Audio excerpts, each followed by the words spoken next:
जय हिंद बच्चों। देखिए हम लोग पिछले क्लास में पढ़े थे power in AC circuit. Power in AC circuit में हम लोग केवल ऐसा सर्किट जिसमें कि रेजिस्टेंस लगा हो उसके लिए भी मैंने पावर देखा था हम लोगों ने, और उसके बाद आरसी सर्किट में भी देखा था, आरएल सर्किट में भी देखा था, और आज हम लोग देखेंगे पावर इन एलसीआर सर्किट। ठीक है, तो पावर इन एसी सर्किट कब, जब एसी सर्किट में क्या लगा हो, एलसीआर लगा हो।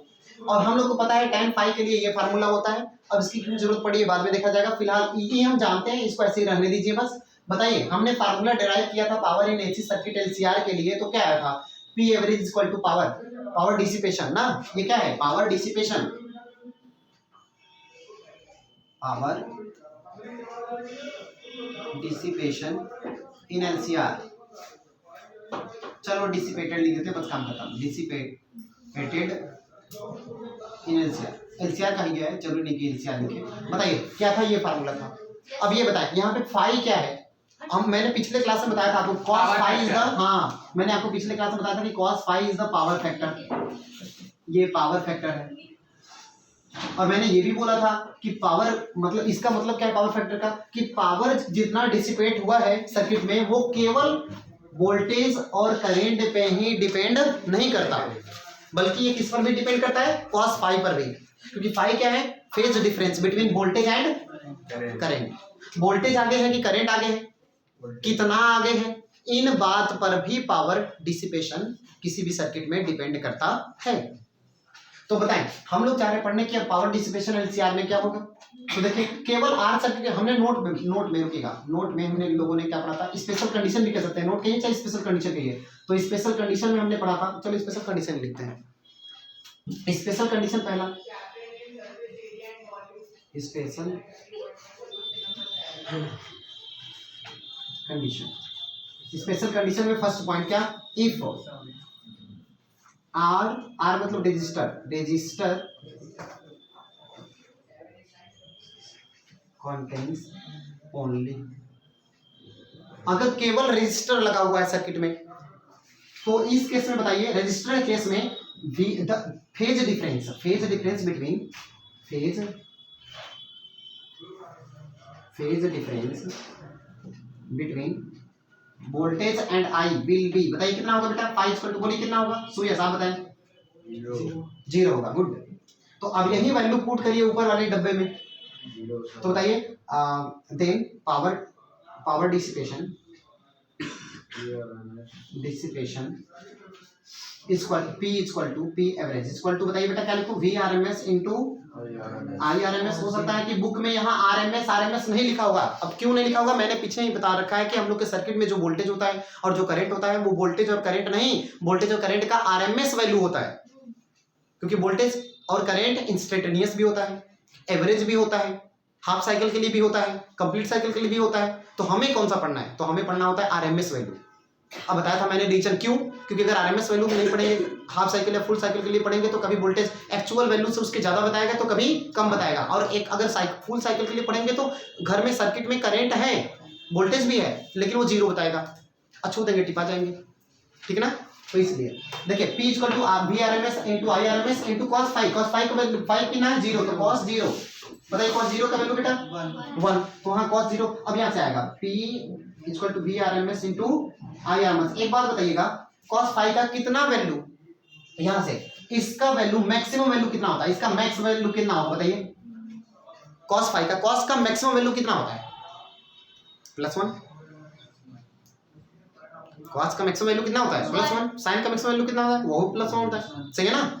तो cos का मैक्सिमम वैल्यू +1 होता है। तो अगर हम कह दें VRM में जितना है ठीक है, ये भी जितना है वो ठीक है, लेकिन इसके अतिरिक्त तो वोल्टेज किस पर डिपेंड कर रहा है, पावर डिसिपेशन किस पर डिपेंड कर रहा है, cos फाई पर। और cos फाई का अगर मैक्सिमम वैल्यू रखेंगे तो पावर डिसिपेशन भी क्या होगा, मैक्सिमम होगा। तो इसका मतलब इस केस में हमें EP क्या होगा, मैक्स होगा। मतलब ऐसा सर्किट जिसमें केवल रजिस्टर लगा हुआ हो उसमें पावर क्या होगा, मैक्सिमम डिसिपेटेड होगा, सबसे ज्यादा खर्च होगी, सही है क्या। ओके, आइए अब सेकंड पॉइंट इसका देखते हैं, लिखना हो तो लिख लीजिए, अदरवाइज देखिए बेटा। अब हम लोग फर्स्ट कंडीशन देख लिए कि अगर केवल रजिस्टर लगा हुआ सर्किट में, एसी सर्किट में, तब पावर क्या होगा, तो पावर डिसिपेशन मैक्सिमम होगा, हम लोगों ने देखा, ठीक है ना। तो अब यहाँ आते हैं सेकंड पॉइंट, आते हैं purely inductive or capacitive circuit.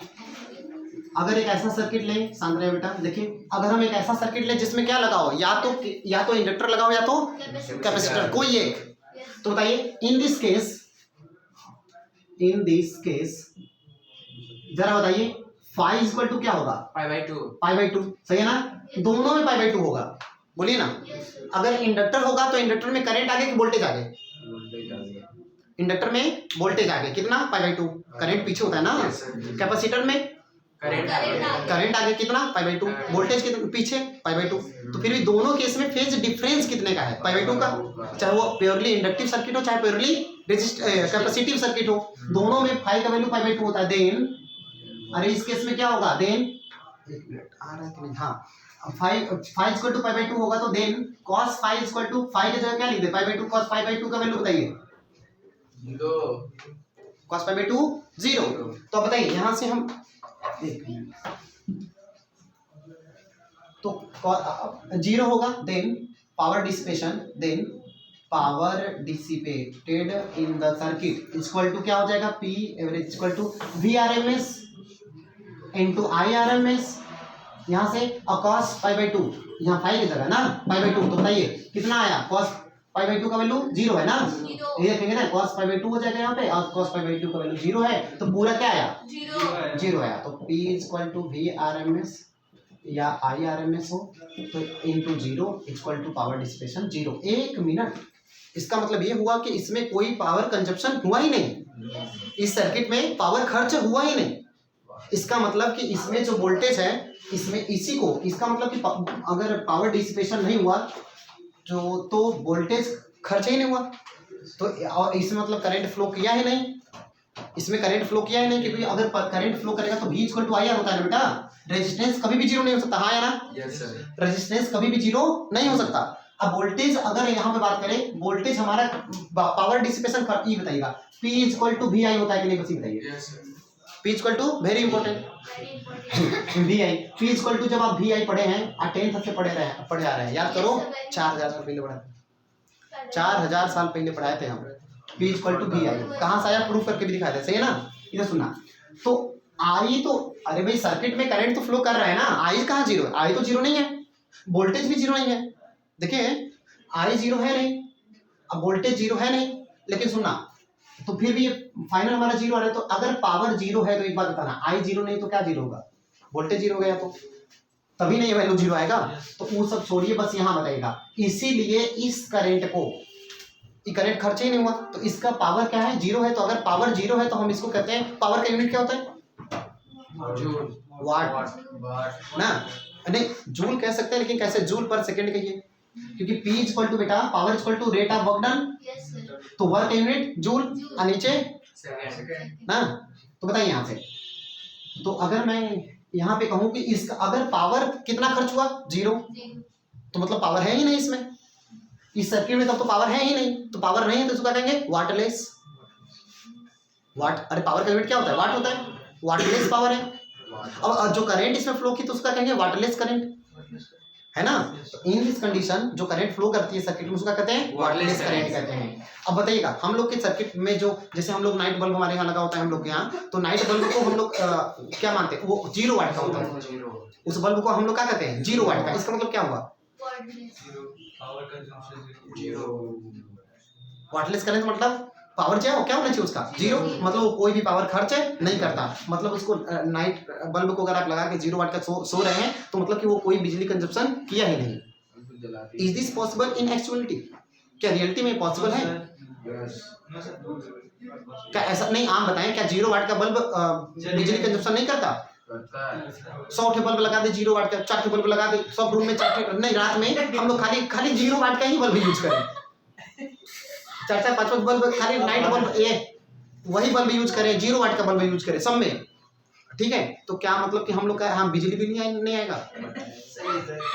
अब सुना, 0 वाट का जो है बल्ब है वो 0 वाट का होता ही नहीं है, पहली बार वो 0 नहीं, 0 वाट का बल्ब भी 0 वाट का नहीं होता बेटा, इधर 0 वाट का बल्ब भी 0 वाट का नहीं होता, क्यों, क्योंकि उसकी कुछ न कुछ रेजिस्टेंस होगा जरूर, बोलिए ना, कोई ऐसा अप्लायंसेस है जिसका रेजिस्टेंस ना हो? Not possible. रेजिस्टेंस तो होगा ही होगा ना। एक सिंपल एक कनेक्टिंग वायर भी अगर आप ले लेंगे, एक वायर भी ऐसे ले लेंगे, तो इसका भी कुछ ना कुछ रेजिस्टेंस होगा ही होगा। तो रेजिस्टेंस कभी भी जीरो नहीं होगा। अब जब रेजिस्टेंस नहीं है जीरो और वहां पे करंट पास हो रहा है, तो बताइए वोल्टेज ड्रॉप होगी कि नहीं? वोल्टेज ड्रॉप होगी।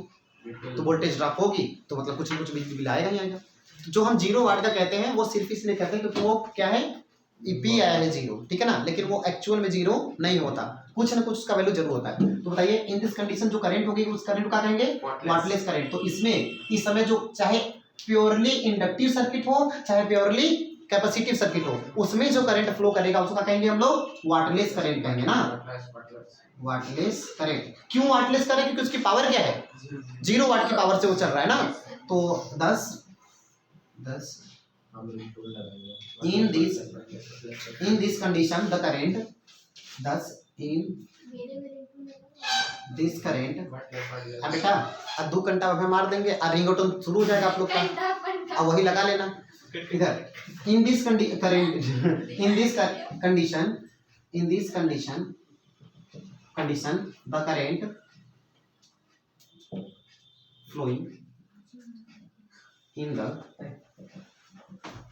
किसमें? सर्किट। किस सर्किट में? चाहे एल सर्किट हो चाहे सी सर्किट हो, इन द सर्किट इज कॉल्ड क्या कहलाएगा? वाटलेस। हाँ, is called wattless current. Paper में पूछा हुआ ये है ना। ठीक है, वाटलेस करंट प्रीवियस का पेपर उठा के देखिए तब। अच्छा उसमें हम सोचे आपका जो इसमें थोड़े हैं, इधर आज ही पता चल जाएगा बेटा, कॉपी चेक करते हैं। ठीक है, ये आप लिख लीजिए, फिर अगला पॉइंट देखते हैं, ठीक है ना। देखिए बेटा अगला का ये क्या था? सेकंड पॉइंट था ना। अब थर्ड पॉइंट पढ़ते हैं, देखिए हटाए ना। Yes sir. थर्ड पॉइंट है इन एलसीआर सर्किट। एलसीआर मतलब तीनों लगा हुआ है ना, तो अगर तीनों लगा हुआ है तो बताइएगा इन एलसीआर सर्किट। एलसीआर एक बात सुनिएगा, इसके 3 कंडीशन बनेंगे। एक मिनट, ये 3 है ना। पहले एलसीआर सर्किट के लिए क्या कंडीशन होगा? इधर सुनना। tan phi है बेटा, tan phi इक्वल टू क्या होता है? एक्सएल माइनस एक्सी और अपॉन आर। एक मिनट सुनिए, ये हो सकता है कि एक्सएल ज्यादा हो या हो सकता है कि एक्सी ज्यादा हो, ठीक है ना।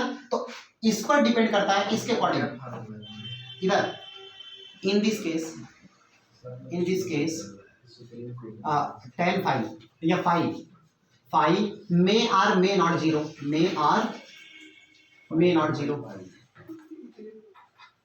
या ऐसे लिखो मे बी नॉन जीरो। शांत रहो बेटा, कितने बार मना करें। इधर देखिए in this case phi may not be zero. इसमें सुनो, आप कहोगे कि सर जीरो हो सकता है, कोई ऐसा केस है कि ये जीरो हो जाए फाई? है। इधर बेटा आयुष इधर सुनिए, ये ज्यादा जरूरी है, ठीक है, लिखिए नहीं अभी, इधर देखिए बाद में लिखिएगा। इधर सुनिए बेटा, तो in this case phi may be non zero. क्यों नॉन जीरो होगा? क्योंकि या तो एक्सेल ज्यादा होगा या तो पॉजिटिव में फाई फेज डिफरेंस आएगा या तो लेकिन आएगा जरूर, जीरो नहीं होगा। तो जब जीरो नहीं होगा तो एक बात बताएं आप कि P is equal to V R M S into I R M S into cos phi. अब फाई जीरो नहीं है तो किस कंडीशन पे फाई का कितना वैल्यू हो तो जीरो वैल्यू आता है पूरा? बोलिए 90 डिग्री पर। पहली बात कि 90 डिग्री होगा नहीं इसमें, इन दोनों में से अगर हम माइनस करेंगे इसमें 90 डिग्री आएगा नहीं।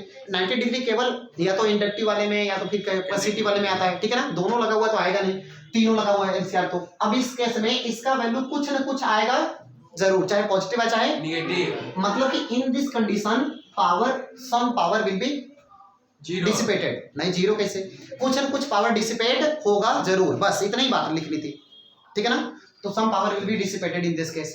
फाई हमें क्लियर नहीं है कि कितना है, क्यों? क्योंकि इन दोनों का वैल्यू हमें क्लियरली पता नहीं है, बस इतना आप कहें कि in this case power will be consumed, ठीक है ना। पावर कंज्यूम होगा, कितना होगा हमें नहीं पता। एक मिनट, इसका स्पेशल कंडीशन पढ़ते हैं हम। बताइए फोर्थ है कंडीशन क्या? इन एलसीआर में ही फॉर रिजोनेंस। अगर रिजोनेंस होता तो रिजोनेंस के केस में क्या होता बेटा अनुष्का? रिजोनेंस केस में XL equal to XC, XL के एक्सएल और एक्सी इक्वल होते हैं, रिजोनेंस का कंडीशन है। तो एक्सएल और एक्सी अगर इक्वल है बेटा तो tan फाई कितना आएगा? एक्सएल माइनस एक्सी, ये दोनों अगर इक्वल है तो क्या आएगा? जीरो। तो tan phi equal to zero. Yes. tan phi equal to 0 कितने डिग्री का वैल्यू है?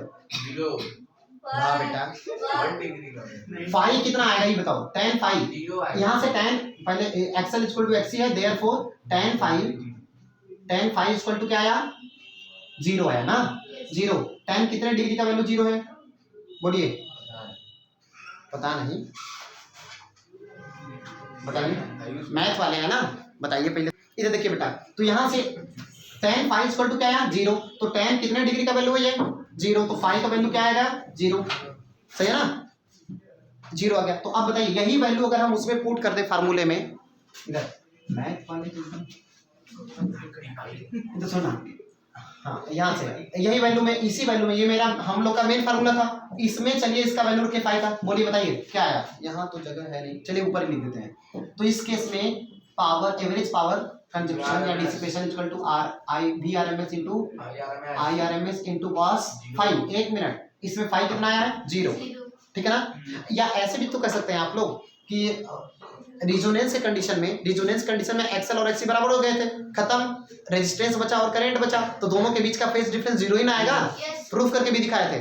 तो बताइए इस केस में कॉस यहाँ पर क्या गया? 0। कॉस 0 का वैल्यू बताइए। 1 वाह बेटा, तो P ऐसा, तो ये फिर ये बताइए मैक्सिमम वैल्यू है क्या? Yes sir. फिर पावर क्या होगा? मैक्स होगा। तो मतलब इन दिस केस, मतलब किसी सर्किट में अगर रिजोनेंस का कंडीशन है तो उसमें पावर डिसिपेशन मैक्सिमम होगा। पावर डिसिपेशन 2 बार मैक्सिमम, एक एलसीआर में 2 कंडीशन में हमें मैक्सिमम मिला है। किसमें? एलसीआर के रिजोनेंस कंडीशन में, और दूसरा केवल प्योरली रेजिस्टिव सर्किट में। इन समझ में आई? यस चलिए, तो ये टॉपिक खत्म हुआ। नेक्स्ट टॉपिक हम लोग पढ़ते हैं एलसी ऑसिलेशन। ठीक है, तो पहले इसको लिख लीजिए।